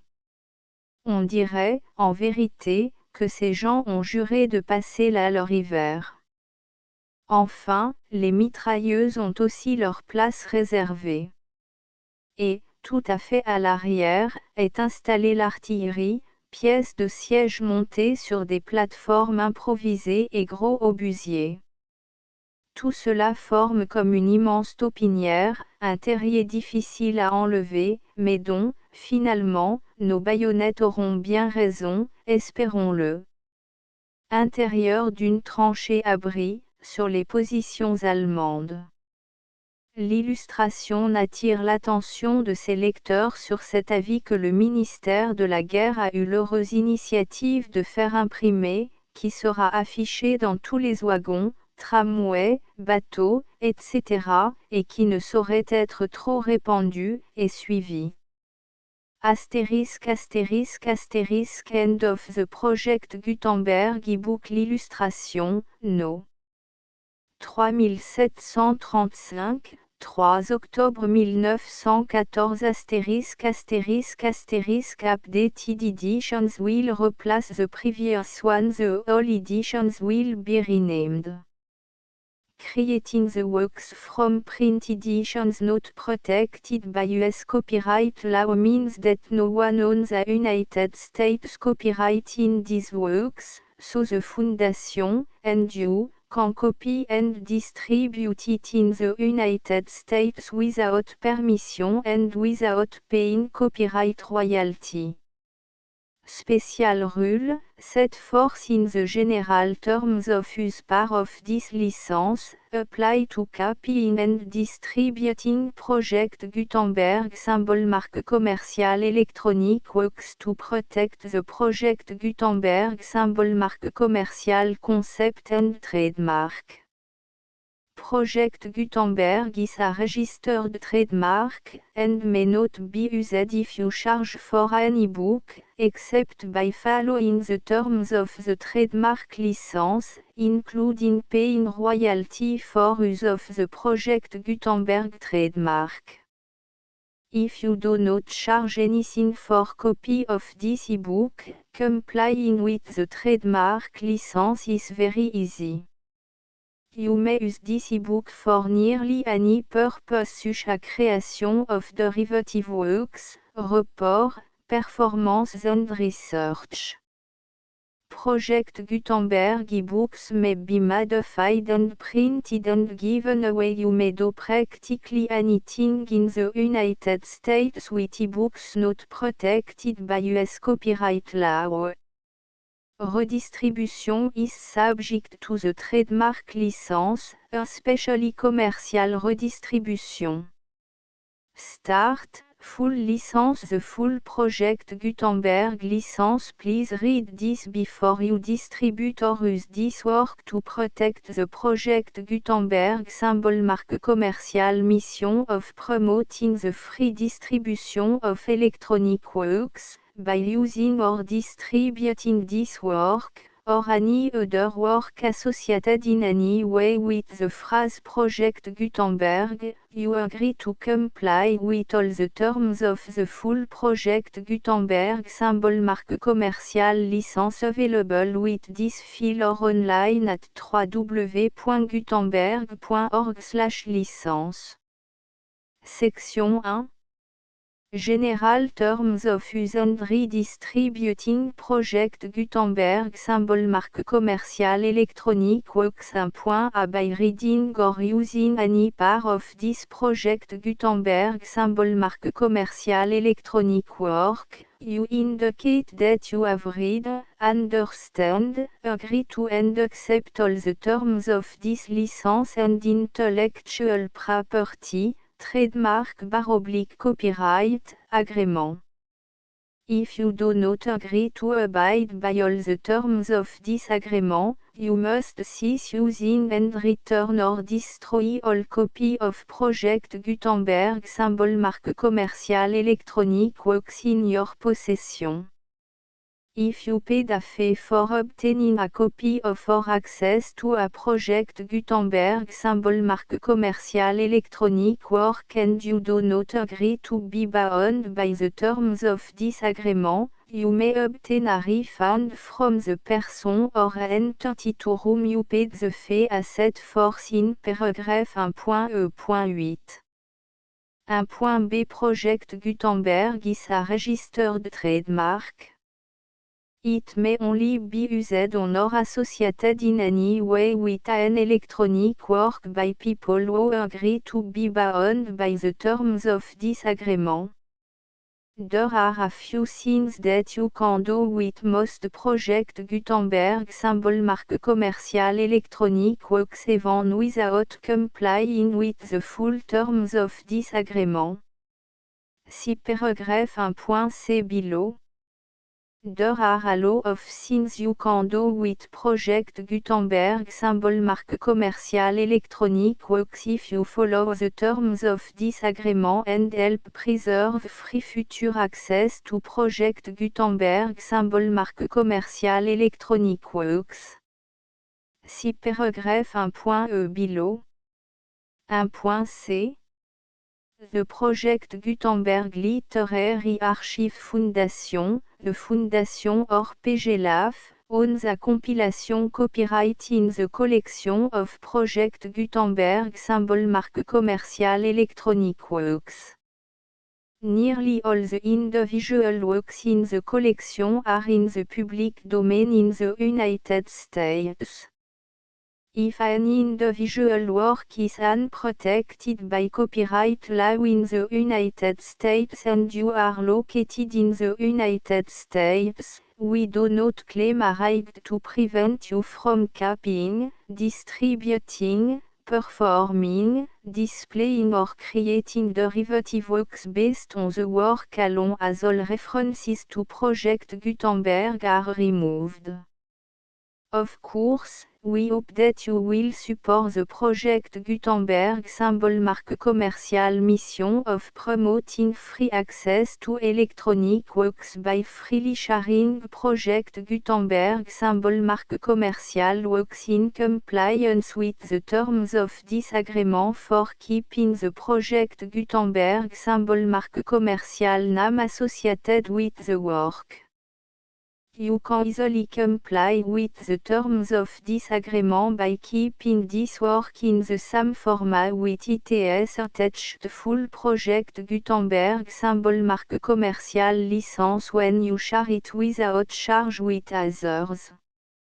1.d The copyright laws of the place where you are located also govern what you can do with this work.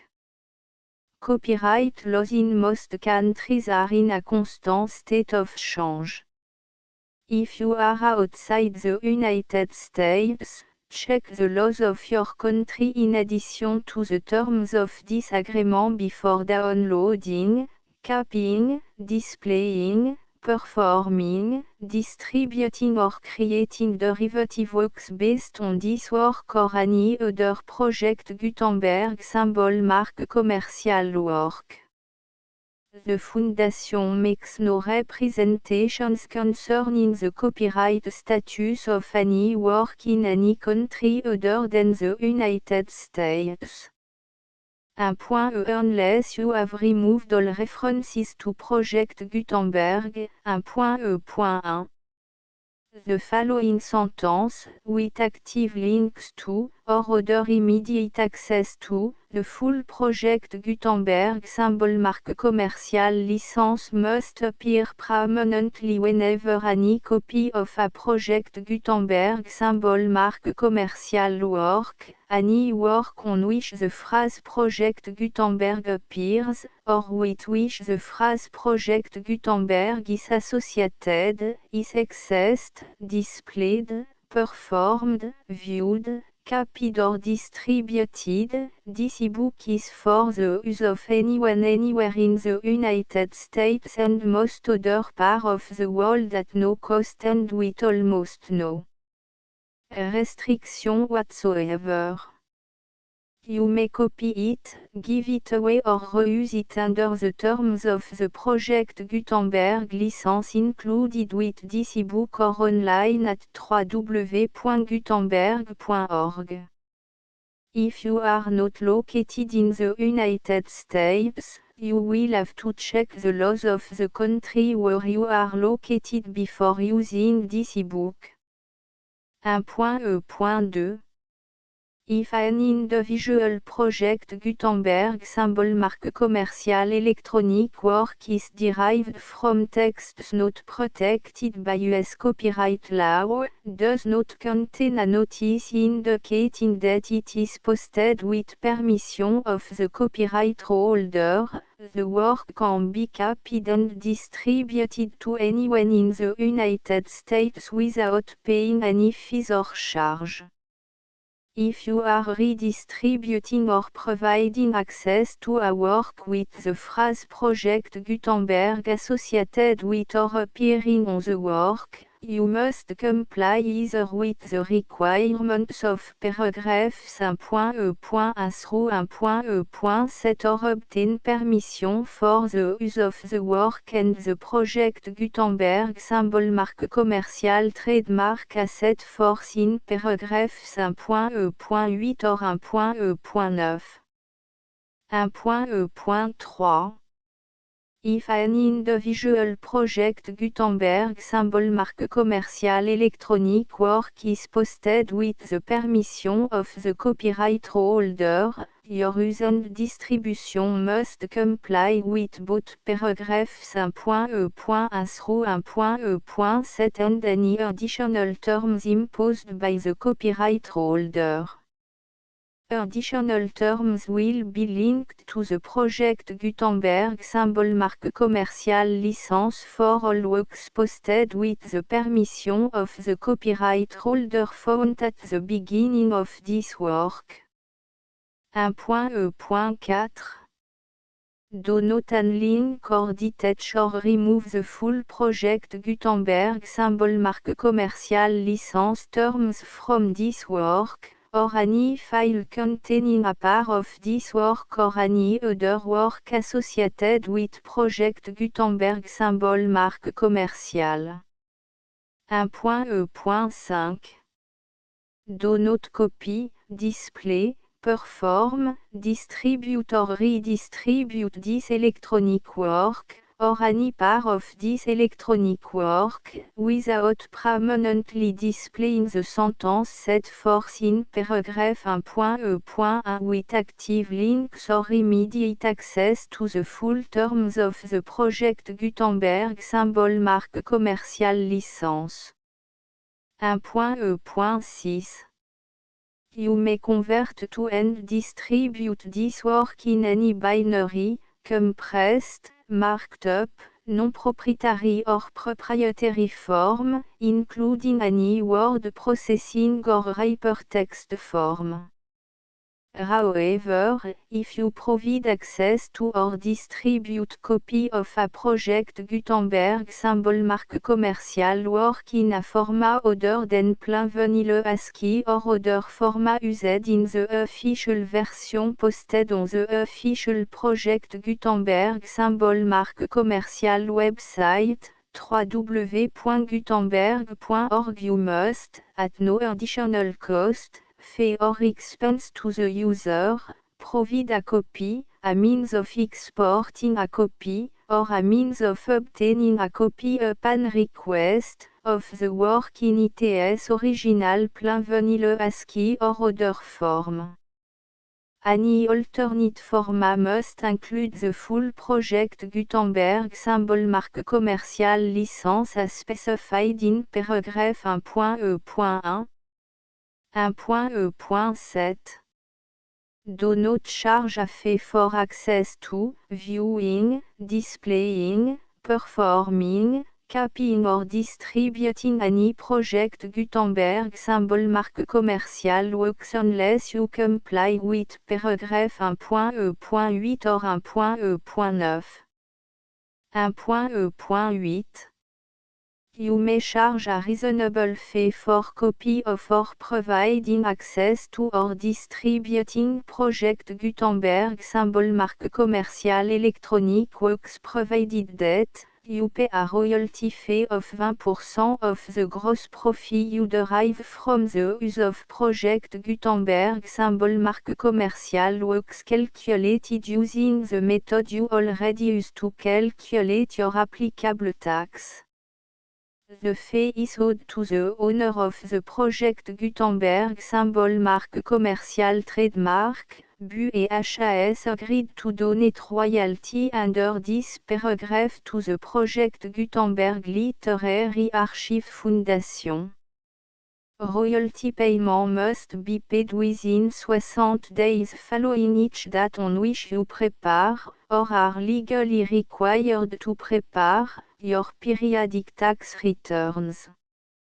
Royalty payment should be clearly marked association to the project Gutenberg Literary Archive Foundation at the address specified in section 4, Information about donation to the project Gutenberg Literary Archive Foundation. You provide a full refund of any money paid by a user who notifies you in writing, or by email, within 30 days of receipt that et does not agree to the terms of the full project Gutenberg symbol marque commerciale license. You must require such a user to return or destroy all copy of the works possessed in a physical medium and discontinue all use of and all access to other copy of project Gutenberg symbol marque commerciale works. You provide, in accordance with paragraph 1.f.3, a full refund of any money paid for a work or a replacement copy, if a defect in the electronic work is discovered and reported to you within 90 days of receipt of the work.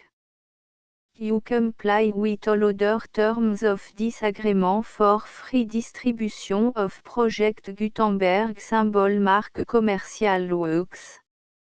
1.e.9 If you wish to charge a fee or distribute a project Gutenberg symbol marque commerciale electronic work or group of works on different terms than are set forth in this agreement, you must obtain permission in writing from the project Gutenberg Literary Archive Foundation, the manager of the project Gutenberg symbol marque commerciale trademark. Contact the Foundation à set force in section 3 below. 1.f1.f.1 Project Gutenberg volunteers and employees expend considerable effort to identify, do copyright research on, transcribe and proofread works not protected by US copyright law in creating the project Gutenberg symbol marque commerciale collection. Despite these efforts, Project Gutenberg symbol marque commerciale electronic works, and the medium on which they may be stored, may contain defects such as, but not limited to, incomplete, inaccurate or corrupt data, transcription errors, a copyright or other intellectual property infringement, a defective or damaged disk or other medium, a computer virus, or computer code that damage or cannot be read by your equipment.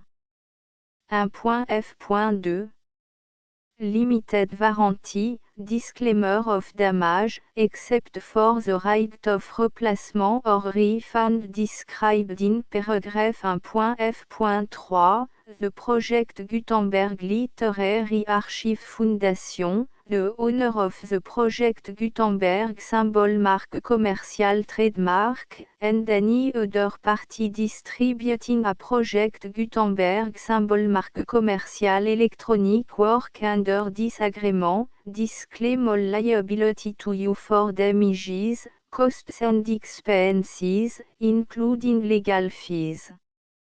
You agree that you have no remedy for negligence, strict liability, breach of warranty or breach of contract except those provided in paragraph 1.f.3.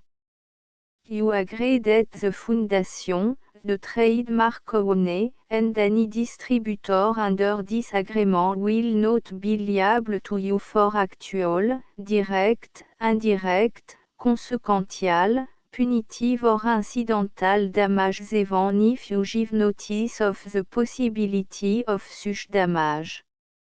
1.f.3 Limited right of replacement or refund, if you discover a defect in this electronic work within 90 days of receiving it, you can receive a refund of the money, if any, you paid for it by sending a written explanation to the person you received the work from. If you received the work on a physical medium, you must return the medium with your written explanation. The person or entity that provided you with the defective work may elect to provide a replacement copy in lieu of a refund. If you received the work electronically, the person or entity providing it to you may choose to give you a second opportunity to receive the work electronically in lieu of a refund. If the second copy is also defective, you may demand a refund in writing without further opportunities to fix the problem. 1.f.4 Except for the limited right of replacement or refund set forth in paragraph 1.f.3, this work is provided to you as, with no other warranties of any kind, express or implied, including but not limited to warranties of merchantability or fitness for any purpose.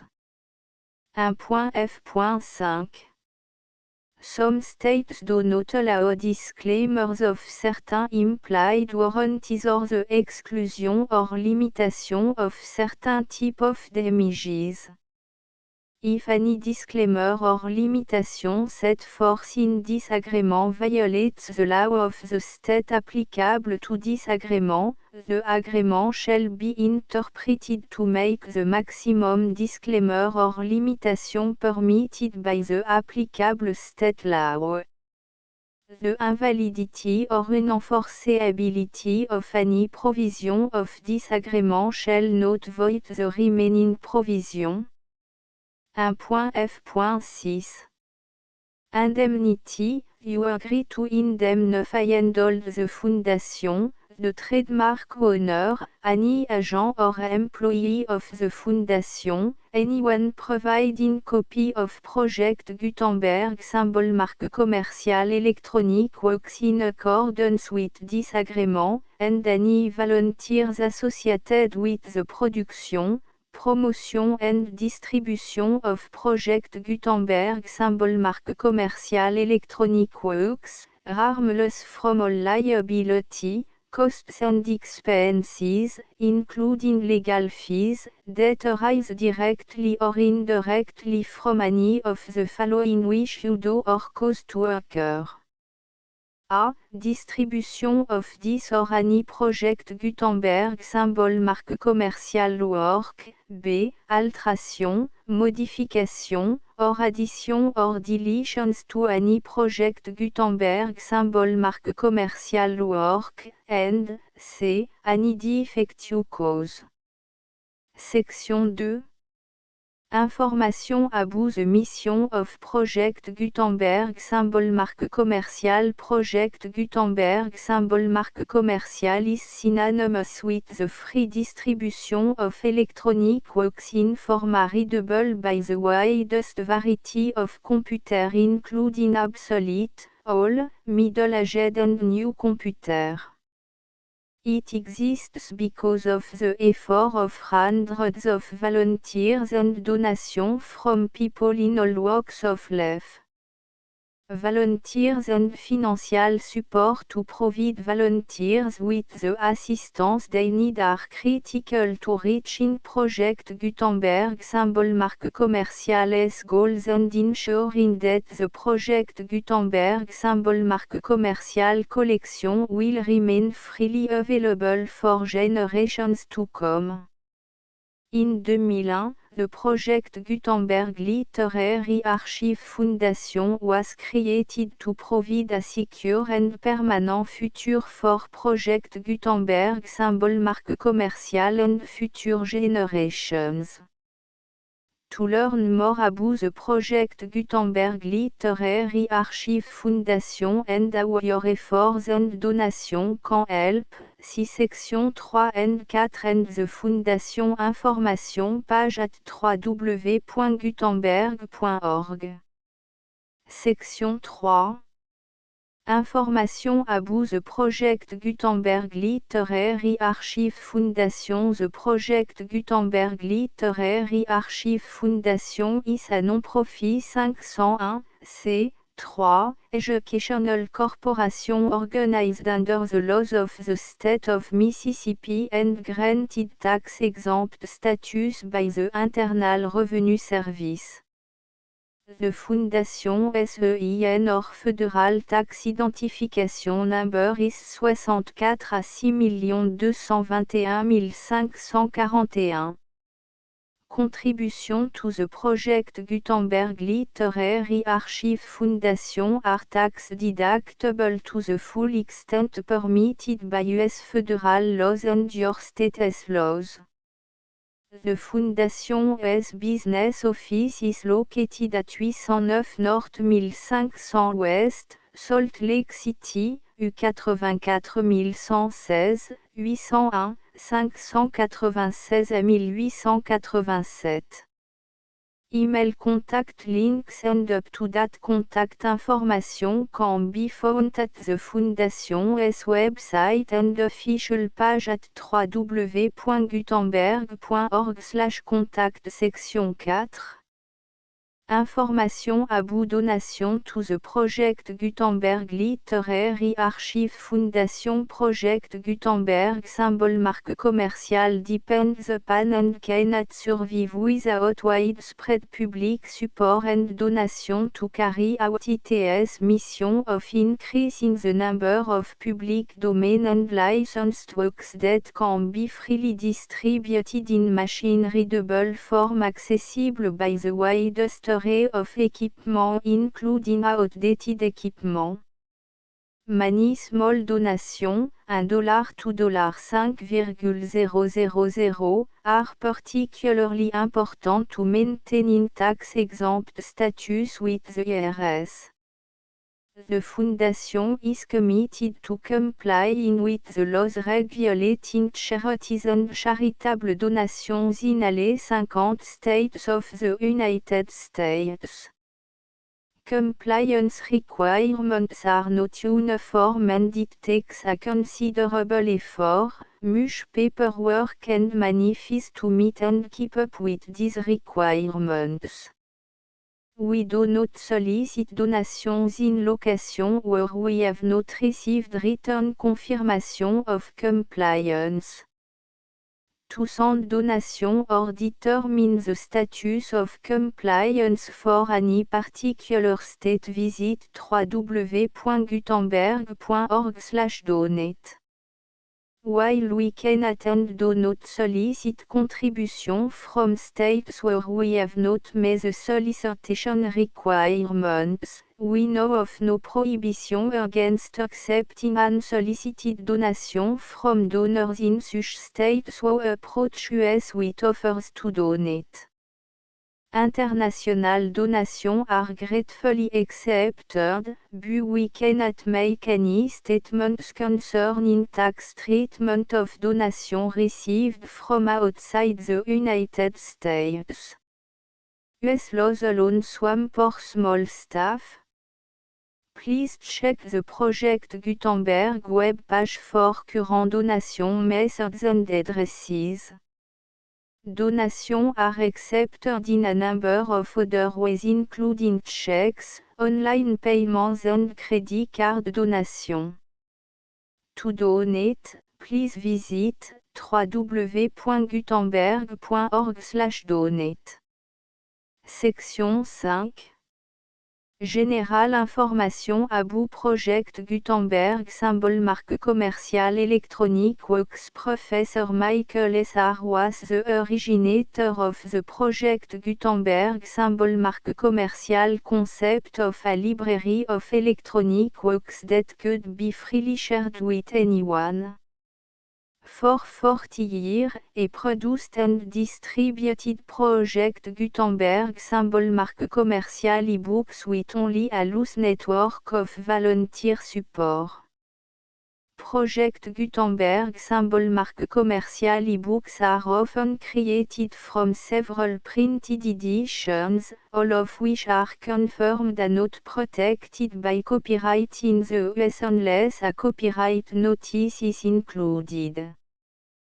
Thus, we do not necessarily keep ebooks in compliance with any particular paper edition. Most people start at our website which has the main page search facility, www.gutenberg.org.